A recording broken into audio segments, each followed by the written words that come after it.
welcome back to Sex, Love, and the Self. Today, we are talking to a dear friend of mine, Holly. Holly, Hello, want to give us hello. give us a little intro? My name is Holly Crawford. I am from the Black Hills of South Dakota, currently residing in Seattle, Washington. I live here with my husband, my 15-year-old stepdaughter, two cats, and a cute little dog named Charlie. Oh, Yeah. So just living and loving the PNW, new to Seattle, and yeah, loving living by the Puget Sound. That's what I do. oh, man.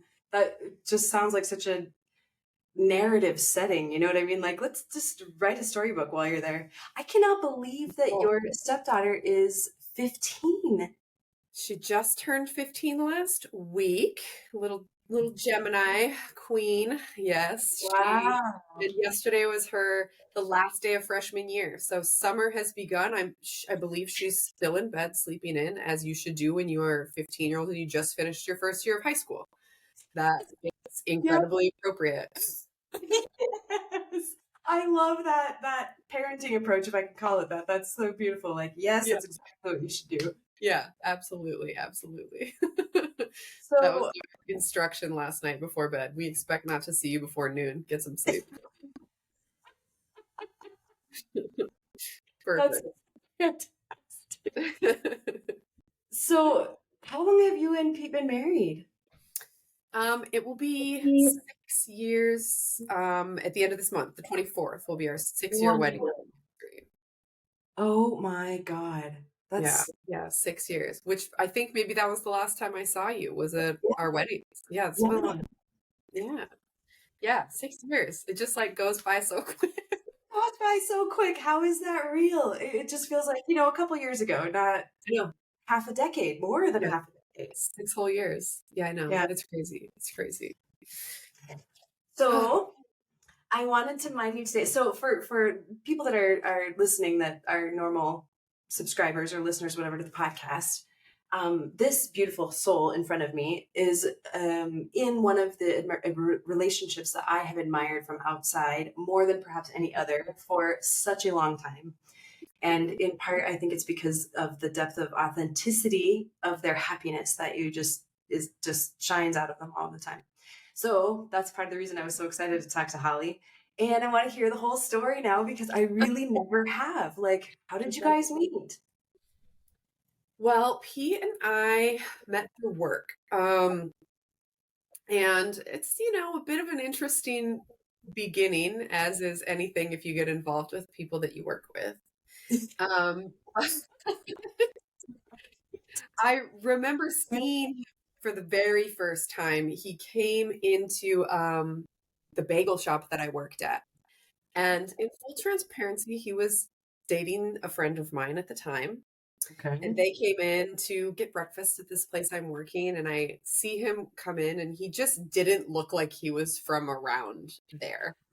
I think he was wearing like, it was Bend, Oregon. It's like mountain town. People are like wearing speedos on their bike ride to work or their Carhartts out at the farm, or it's just kind of like a little like rugged and outdoorsy and whatever. And this guy comes in like tan linen pants and like a button up pink shirt. I'm like, what the fuck? Okay. And I loved, I was like, whoa, I don't see your kind around here. This is, um, and he was dating my friend. She introduced me. We chatted a little bit.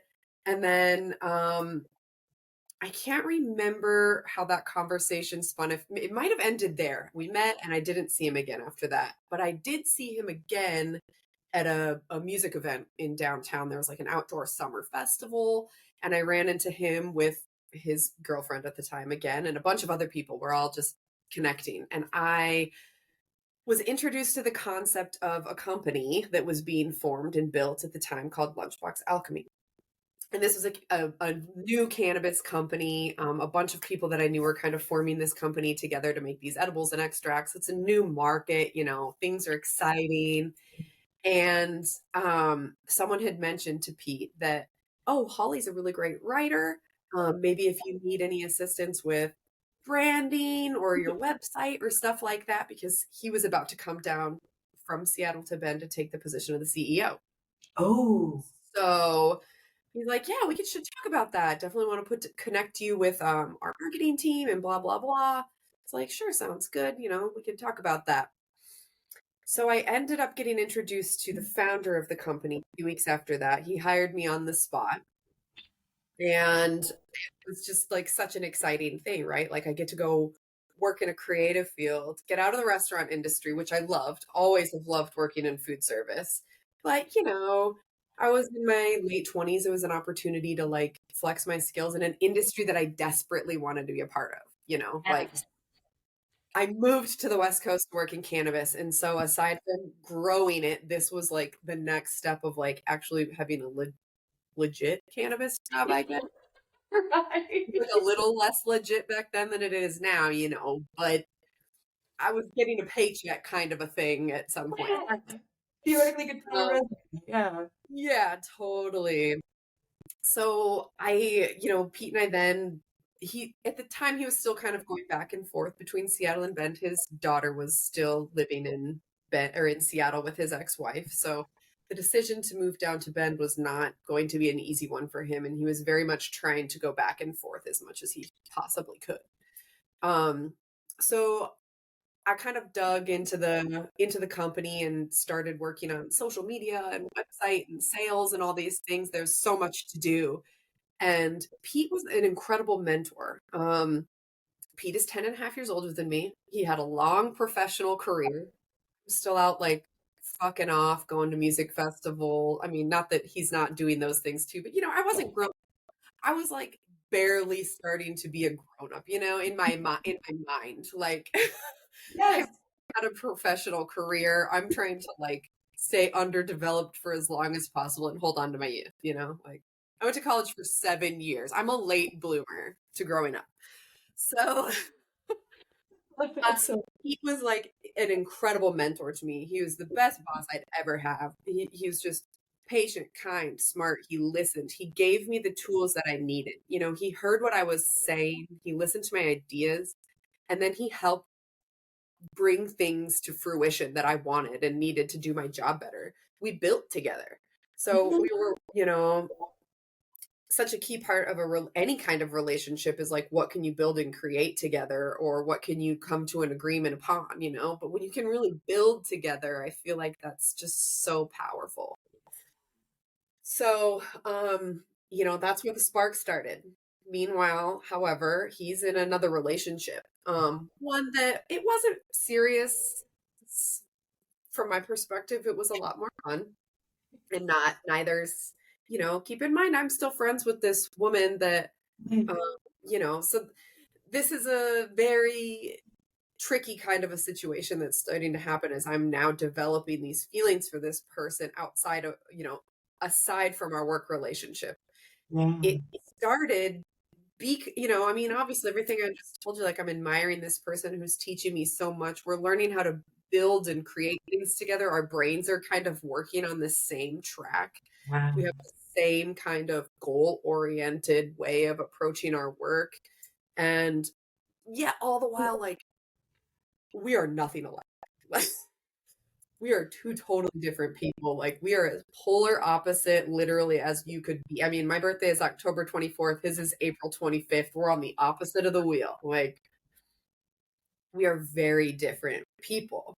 Um, and there's a lot of truth to the whole opposites attract perspective. But Yeah. never would I have thought, here's someone who's 10 and a half years older than me. He's a parent. He's lived in big cities his whole life. He's from the East Coast. Like, I'm a small town girl. Like, they're just some of the fundamentals that were like so different. But I'm just like, you know, I'm so deeply attracted to him in at first this like very much reverence way. Like it started way more like deep just respect and admiration before it became like the sensual sexual side. Like I just wanted his brain. Ooh, I love that. That's so cool. Yeah.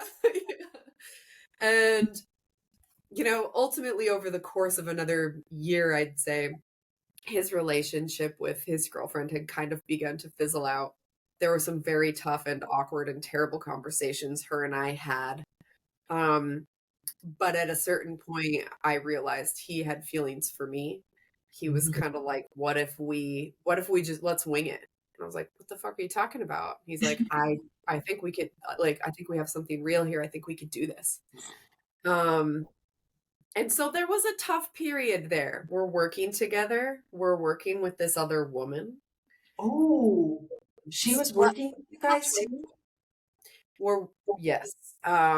We were all working together. And so that was very challenging. This is a small company too. The drama and the gossip of that entire experience was pretty challenging. Normally, that level of confrontation and discomfort, I would just be like, not worth it. I'm Right. out of it. Like in other scenarios, I maybe would have just quit the job, left the friend circle, and been like, oops, fucked up. I'm out of here. I don't want anything to do with this. But there was something about the potential I knew that Pete and I could have together that made me think this sucks and this is tough, but I'm willing to lose this friendship for a chance at this relationship with Pete. Wow. And that was really fucking hard. A really hard decision to make because I pride myself on my loyalty and my friendships and my steadfastness in maintaining them. And this was the complete opposite character for me. I was not loyal to this friend. I did ultimately, that's just against it just wasn't from her perspective. Of course she should have been upset, burnt, etc. and otherwise. I would have been too. So sometimes when I say like, oh, Pete and I got a rocky start, it's only because people got hurt a little bit in the process of us getting our start. And I don't take that lightly. Mm. However, I think it also is a testament to say that the bond between us and the connection that we both felt was so strong. It was worth burning a little bit of some bridges because we knew ultimately in the end it was going to be worth it and that was not going to matter. And, Yeah. with time, that did smooth out with this friend of mine who is now also happily in another long term, wonderful relationship. And we found somewhere to exist in the groove of a new way to look at our friendship. So, it was worth every single moment of the struggle and confrontation and awkward wanting to run away feelings that I get when people look at me and ask me tough questions. That was the beginning, which now this summer it will have been 9 years since Pete and I got together, I guess, or decided to start our relationship. 9 years. That's so cool. So I mean, to your tolerance, I don't want to dig too far or whatever. But I want to kind of touch back to this whole idea of the friend thing because I have a similar thing. I am so, you know, soul bond, heart, fidelity, all of that above all else. Like, be an honorable person, like just, you know, and if I were in a relationship with someone and that person was developing feelings for someone else, for me, that's like almost embarrassing and I want out. Like, not only do I want them to be happy, that's true, but also I want to be the number one choice, you know? I don't want Totally. the problem that I always had with that is that it felt then like also acknowledging that whatever relationship I'm in could end at any given point. Like there wasn't any, guarantee of permanence and heart safety and all of that I had projected into this idea of a relationship. But hearing you talk about this, I'm in my little narrative of my projection on my friend's life. I'm sorry, but I want it to be true. The thing that I think is true is that the connection is so beautiful and so pure and so magic. And forgive the use of that word. I don't mean it to be trite, but that there is a safety in that. There is a permanence there. Like you found your person. I mean, does it feel like that? Am I putting too much on it? I mean, when you say that, I'm like, yeah, of course Pete's my person. Like on the surface level, I'm like, I can't imagine that there would be much that would make me think this isn't worth putting effort into continuing to live my life with him. Yeah. I also, though, I wouldn't say that I have the same thought about relationships as a whole as what I have about Pete. I do think it just meaning like I think I can explain this. Like I don't think that anything is necessarily permanent. I Right. mean, everything is fragile and everything ends at some point in time for one reason or another. Now, I Yeah. didn't enter into this relationship saying we will never separate. That could never possibly happen. I think Mm. we naive to think that I don't know, people change dramatically. Fucked up stuff happens in life. There could be any I mean, just statistically, we know relationships end awful and terrible. So I go into this relationship not thinking, well, I guess if it's over, it's over, because that like suggests that I'm not willing to like do everything in my power to continue to stay married and in love. Yeah. But I also would never subject myself or Pete to years and years and years of misery if one of us was just like, this no longer feeds who I am, or I am completely stifled as a human being, et cetera, et cetera. Now, Yeah. there's still another layer to that.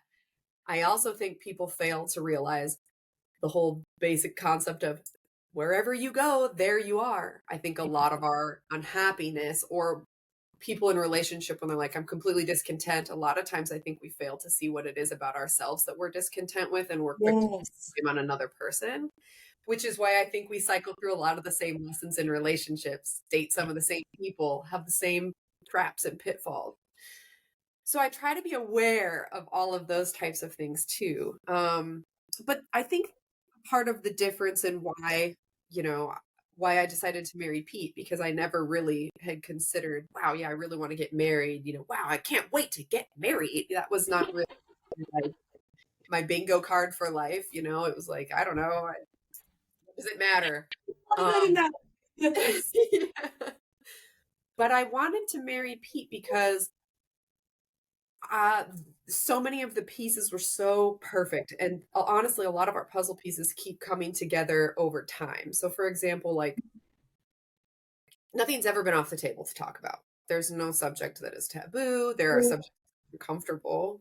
And Pete's really great at leading me into sometimes uncomfortable relationship or conversations where even I'm like, God, I don't want to talk about this, but you're so right. We should probably talk about this. He's a really great communicator like that. Um, but there was just also like back to like the similar brain track. Like we both really encourage each other to do our own thing.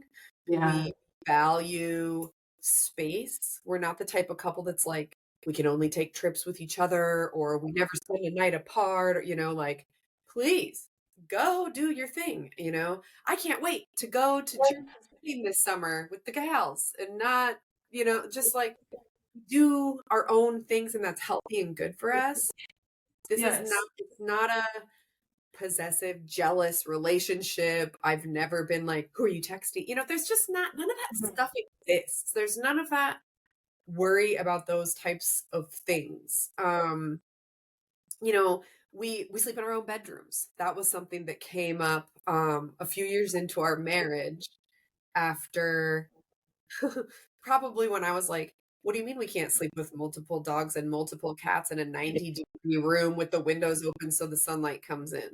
He's like, how about 60 degrees, dead silence in the freezing cold? It was like, Yeah. okay, let's have different rooms and honor, let's get over the taboo that means our relationship isn't doing well or whatever the stupid stuff is. And we really love to be on our own track, cruising in the same direction. I think that's what's been successful for us. We don't have to be clasping hands the entire time. We're not obsessed with each other. We're not the couple that's like pawing over each other all the time. But I think we're just very deeply in sync and connected with how to live together, how to work together, how to dream and build together, and that's our glue. That's our unique glue. And we just like to do fun stuff and get out into the world together. That's what works for us. Yeah. I love that. So can I ask then, in the idea of bringing up the, pitfalls and specifically the idea of like, well, not specifically, around the idea of, wondering who the other person is speaking to, or things that would touch on, I'm not even going to say jealousy. I think it's more insecurity. Like, Mhm. am I secure in this relationship? Was that ever a thing for either of you in the past? I mean, to the degree that you know about him? Um, yeah, I think so.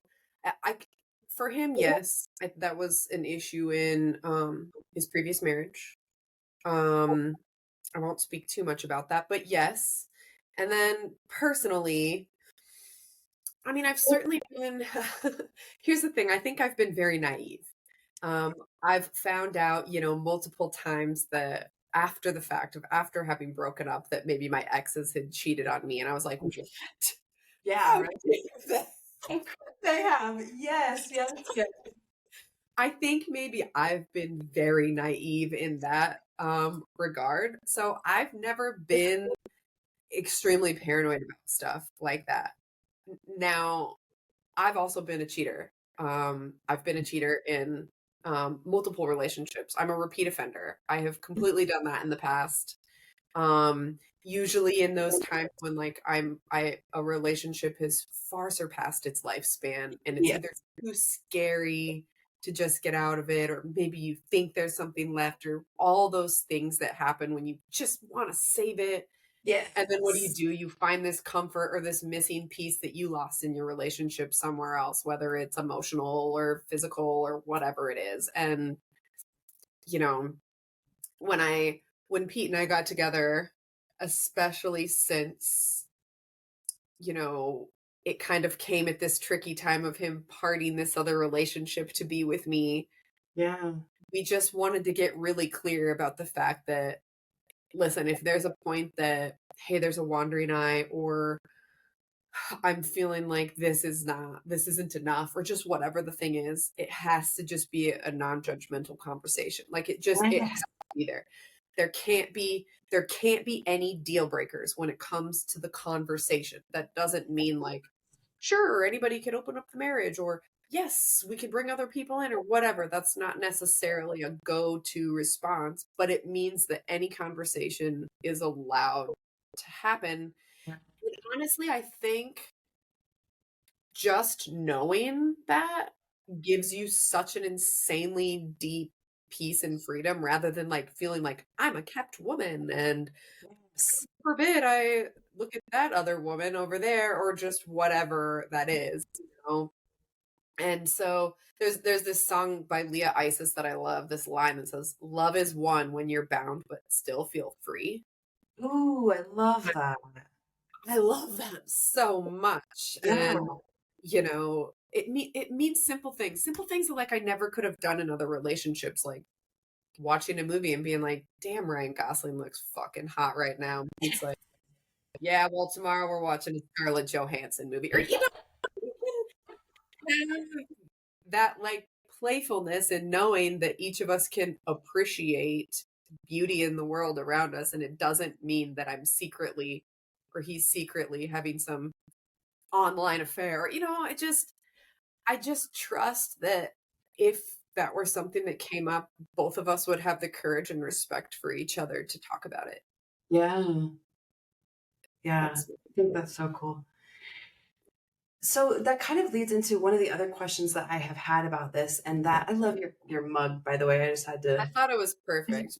Pete brought this home for me one day, just cause. Fucking perfect. It's just perfect. I love it. Um, so given the sunshine and roses that I am projecting all over your relationship, again, forgive me. There, of course, have had to have been challenges. How have you navigated those, and how is that different from the way Mm. it maybe would have gone in other relationships in the past, or with other partners, perhaps? Um, like I said, Pete's really good communicator. I think he's quicker to say, "Hey, this thing is swirling around in our universe. We need to sit down and talk about it." Yeah. Um, I'm super good at stuffing stuff down deep down inside and forgetting about it, sometimes for years. I've been doing it my whole life. Um, this relationship has been a very good reminder and lesson to me that that's dumb and you shouldn't do that and it serves and instead you'll just get stomach aches. So we have the classic challenges. Like, what do they always say about marriage? Like, there's the big three: sex, money, kids. Yep. Um, those, I think that's so real, and we've had big challenges and discussions about each and every one of those things. Yeah. Um, Sometimes there have been times where I'm like, how the fuck did we not talk about this money thing before we got married? We just assumed everything was going to be great. And now here we are and like, trying to merge we just got our first joint bank account this year. Um, we're like navigating like, well, okay, what do we pay out of it? Stuff like that. Or, you know, I think I'm a little bit more I'm a penny pincher for sure. I'm like, well, I could have got that for $9. He's like, I paid 11. I'm like, yeah, and imagine if you could have got, you know, he's like, wow, okay. We'll be out tomorrow. I'll be like, oh my God, look at this amazing hoodie. And he's like, oh, that's cute. You should get it. I'm like, I can't just get that. He's like, why would you not just get yourself that hood? He taught me a little bit more about like how money can be fun and joyful and how we should, use it. Um, I've taught him a little bit more about like, hey, here's some poor girl cheat codes to, make the mayonnaise last longer, just whatever. I don't know, like just dumb little things that, we come from very different socioeconomic backgrounds. And so there are things like that it's like, all right, now we got to marry how we look at money and plan with money. And, it's been a mental exercise. Fortunately, we both like stuff like spreadsheets and, analytics. And so there's opportunity for us to continue to improve our finances that way. Said my friend. Yeah. So we've navigated these conversations as they come up.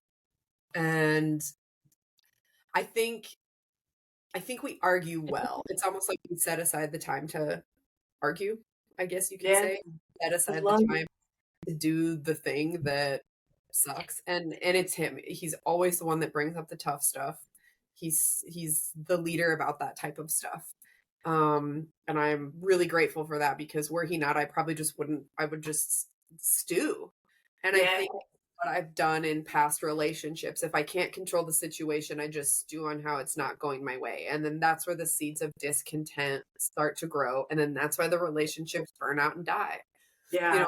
Sure, there maybe have been several relationships in my life that I maybe could have salvaged or could have improved or whatever had I just actually said the stuff. Yeah. I didn't. Or I was too insecure to say what I really thought or felt. I was afraid of being who I was. And that's another major key point that I want to share about Pete too, is that there's never been a single moment where I haven't been able to 100% 24 hours out of the day be me. There's nothing that is faked ever. I'm never playing pretend with him. I never have to look or be or act or put on anything ever. I'm just the weird fucking freak that I am all day, every day with my lewd jokes and, walking around the house in my sweatpants and just doing what I'm just always me. And that's priceless. You just can't, there's no better gift you can give anybody in your life than to just let them be themselves. Yes, I agree 100%. And I think that is something that's such a common pitfall in relationships because I think it's just such an easy slide. And particularly when we're young, where we step into this new thing and we're so excited about the person, especially if we idealize them or pedalize them in any way or whatever. And then there's this, I have to be so good that this person isn't going to leave or isn't going to cheat, or I have to be so, whatever your expectation is you put on yourself, whether it exists or not. And trying to live up to that then creates this false version of you that is unsustainable, of course. Like, of course, we cannot continue to walk around in a facade of ourselves all the time and have it work. Yeah. Well, and that happens enough as it is in relationships, right? Because I think even when you're like not trying to do that, granted that, I mean, I think we could all relate to that in our youth, right? We want to be the thing. Oh, you like basketball? I love basketball. Quickly, everything, because you just want to relate and you want to be the person they want. And Yes. I think we even still do that to a certain extent, and especially like when falling in love, just the hormonal component of like being so interested in everything about this person because you're studying them. Yeah. You want to know everything about them. And as time rolls on, it might become obvious, okay, well, maybe I didn't actually like basketball as much as I said, but I still like going with you because you like it. Or, whatever the are. I think we learn to still want to deliver on those promises, but things do change with time. Like, no matter how good the sex is, it's never going to be the first 6 months of your relationship sex because you're falling in love. Like, it's just the hormonal component of touching each other's bodies for the first times. You can't replicate. It's just like nobody will ever forget their first true love either. Just the very first feeling of a first relationship. You can't replicate those kinds of things. Yeah. And I think that learning to honor the different phases of relationships is just so important and something that I'm always trying to navigate. Like there's still this part of me that I've been thinking about this a little bit while we're moving because I'm just like, why do we have so much stuff? This is too much. Like, and we downsized huge when we moved from Oregon to Washington, but we have animals and Pete and I both work from home. So we have office setups. We have a teenager, we have furniture. How dare you? How dare we have two couches, Jackie, two. But there's still this part of me that is like, it goes back to like my early 20s brain where I just want to be free and I want to be able to put everything that I have in my car and start a new life tomorrow. There's something that I'm like, there's a piece of me that always wants to know that that's there. Yeah. And that is not that the second you get married, that goes away unless you're going to just like leave your family. That's fine. But that's a whole different story. Yeah. But there's this thing that I gave up to be in relationship, and it's what I have in return is tenfold. But sometimes I think it's still important to remind yourself, like, that was a wonderful freedom and time that I had when I used to be able to do those things. And what an incredible and wonderful thing it is that I have the comfort of a partner in a home to keep me safe, that I get to stay safe with, that I get to do shitty things with, like, clean the drains. And I also get to do awesome stuff with, like, go walk by the Puget Sound later today and maybe grab a taco and a beer. And like watch this awesome kid that we love do cool stuff and become her own person. So sometimes I think about that type of stuff, like trade-offs, because it's, we're human beings and we're always inclined to be like grass is greener mentality. Yeah. But every time I let my mind wander, I stop at the end of that thought process. I'm just like, oh my God, thank God I can just like go hug him and be here with him. And he's my safe place. And then he's like just my rock. Like Pete's name actually means like, I think it means rock and to be grounded. And it's just such a perfect person for me because I'm just like a lot of the time, and he really does like tether me to the earth. Yeah. And likewise, I like to think that I add a little bit of whimsical fantasy and humor to his life. The opposite. Without doubt. I think without doubt. I have never met a person that knows you that wouldn't say that and feel that way deeply because you just exude it. It's beautiful. It's so cool. I once asked, this is a total side note, but I once asked my best friend Jen, I'm like, would you use the word funny to describe me? And she's like, it wouldn't be like on the top of the list. And I was like, well, I instantly need to be funnier then. I've clearly not been landing any of my jokes all this time. Jen, thanks. Just backed me up. Jen responded. Especially. Or just like accidental brutal honesty is one of my Yeah. favorite qualities about Jen. She's Yeah. just Love yeah. that. So one of the things I think for me, and I'm in a much more, I want to use the word naive, but I don't feel like that's real accurate. A younger stage of relationships in general, perhaps, and particularly in the one that I'm in at the moment. And I think one of the maybe coping mechanisms that I built when other relationships failed and I came out of them was to just immerse myself in the delight of single life. And I really did feel that way, like, Mhm. do not take away my single flag. I am so proud of this and I love this life and, I don't need anybody, that whole thing. Yeah. Oh, yeah.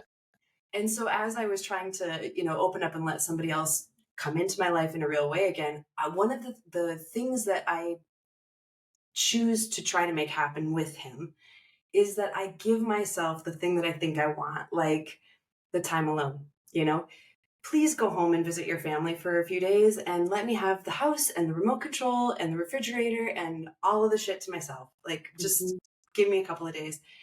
And I don't think ever before have I had quite the awareness so soon. Like, but now I'm just here in the house and like, where's my person? I miss him. He's not, you know what I mean? Like I get the thing that I think I want. I give myself the thing I want to satiate that crazy voice that like you're talking about that wants to go back to the, wild and free, whatever.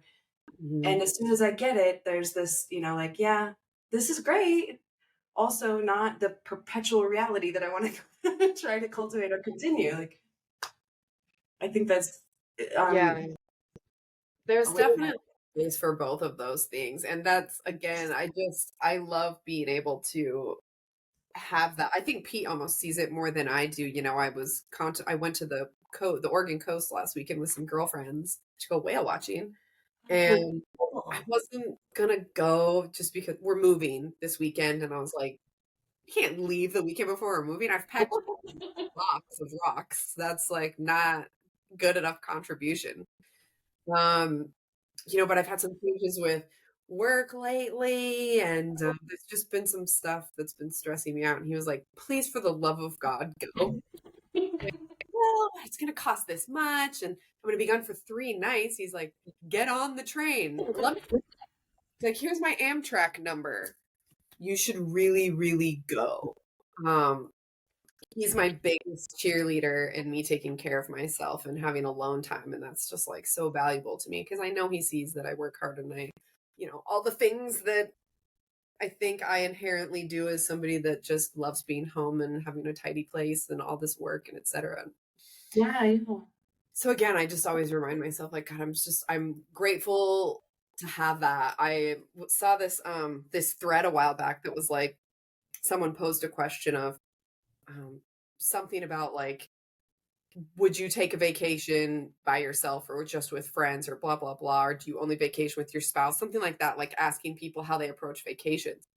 And the amount of people that were like, my partner or spouse better not dream of taking a vacation with our money without me, or like, we don't do that. We would never do that. We haven't spent a night alone in the last 10 years or stuff like that. I was like, oh my God, to be possessed like that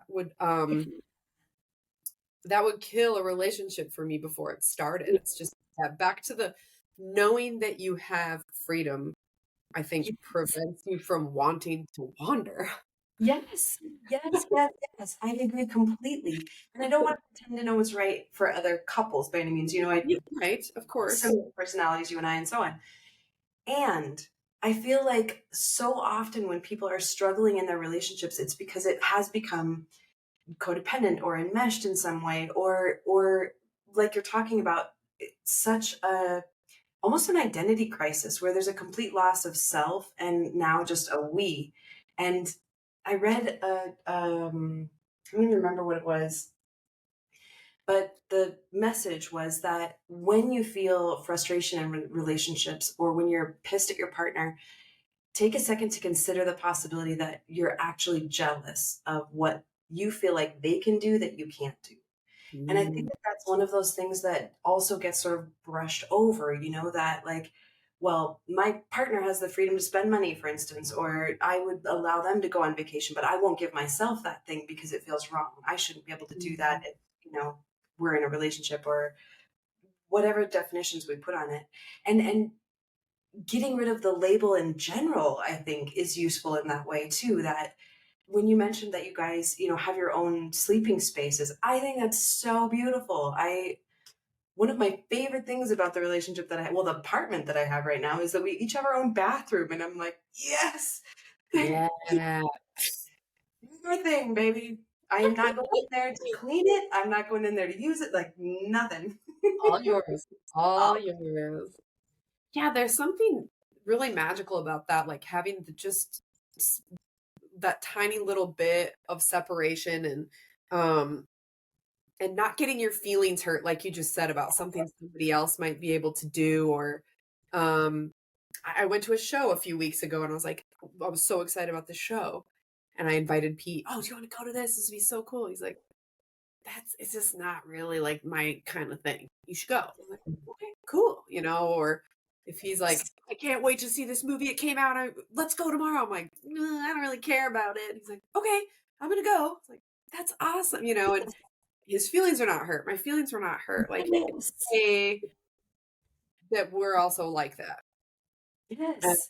you know, the back to the room thing, like how I think it's I wish more people would look at considering separate bedrooms. I really, really I think there's like a cheat code here. A, sleep is the most important thing we need for good health. Yes. In Yes, every some people sleep well next to another person. Most people really don't. Most people, if they're being very honest with themselves, yes. they would say that there's something about their sleep environment with their partner that's not working for them, whether it's the bed or the sheets or the light or the temperature or just someone else moving, snoring, whatever.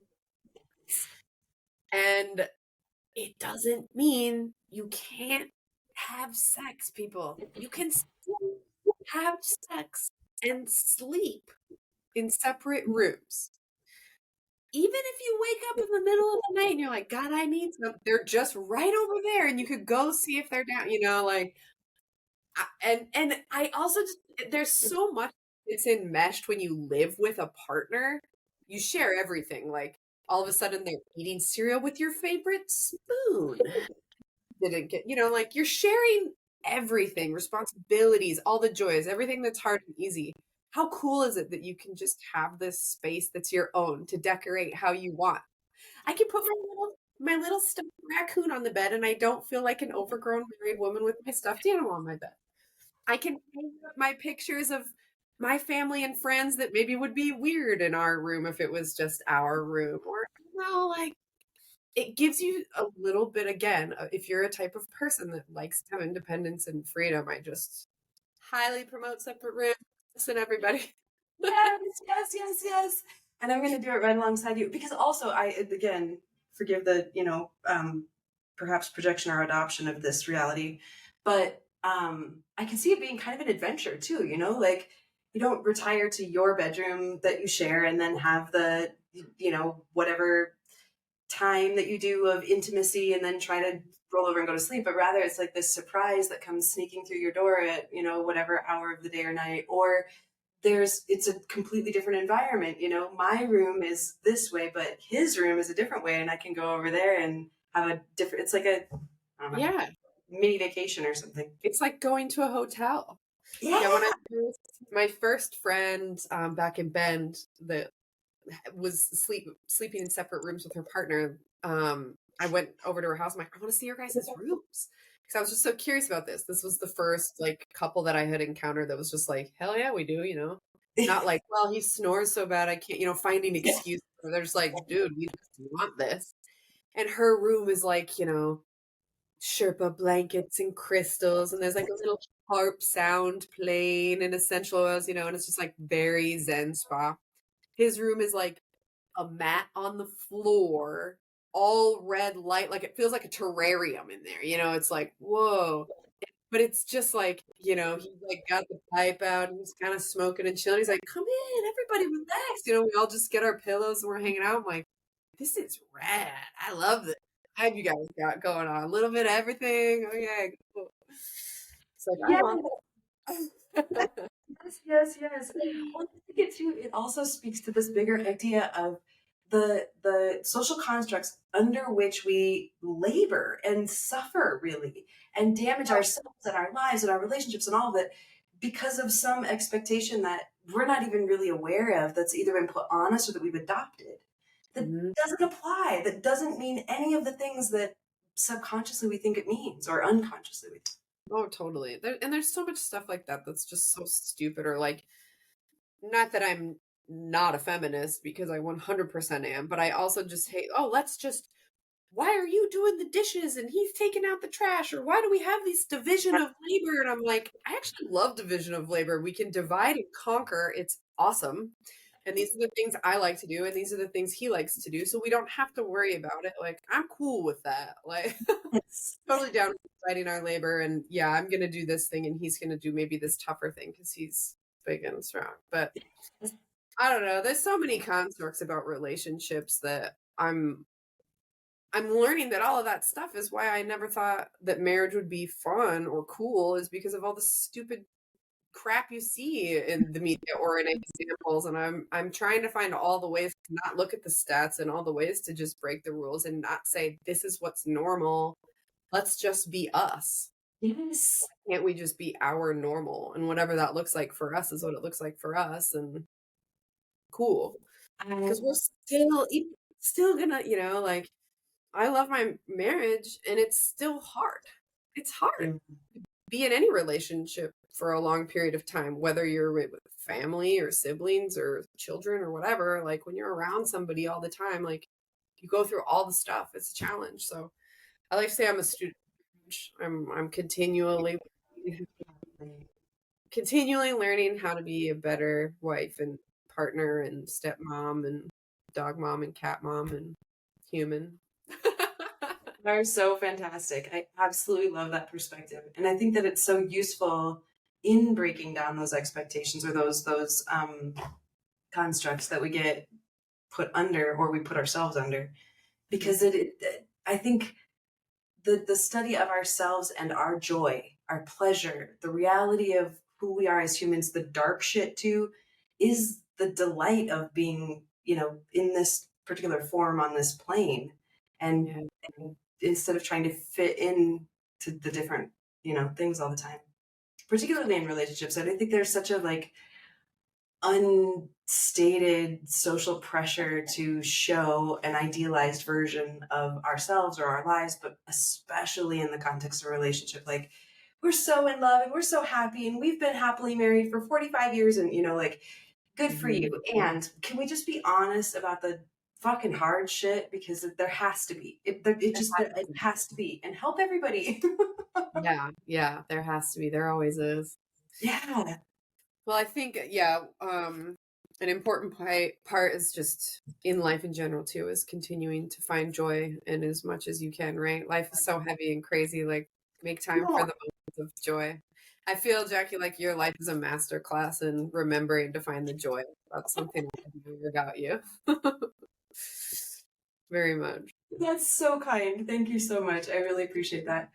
Especially because I want the nightmares that I have that have, been the enclosed version of my reality in some contexts to be useful, like, at least. But yeah, yeah, ultimately I'm a selfish bitch and I just want it to be as fun as it possibly can and as easy as I can, and it's never easy, but it has been fun, definitely, and interesting for sure. And this is a little sidebar that I may actually end up cutting out, but we'll see. You guys, the three of you and Amy and Jen, just opened up my whole world. The whole reality of who I am came spilling out in the first little windows of knowing you guys, and I'm so grateful for you. To you, No, I love seriously. that. That's a great group of women right there for sure. We miss them. Shout out Jen and Amy. We miss We love you. Oh, Holly, this was so beautiful. Thank you so much for your time and your insight and your openness and your honesty. yeah, thank you for having me. Thank you Yes, for having me. absolutely. It was great Yes. to share. And remember, love is one when you're bound and still feel free. Yes, My yes, final, my final note from Leah Isis. yes. I love it. That'll be our signing off. Yeah. Thank you again for your time. Love you Thank dearly. you.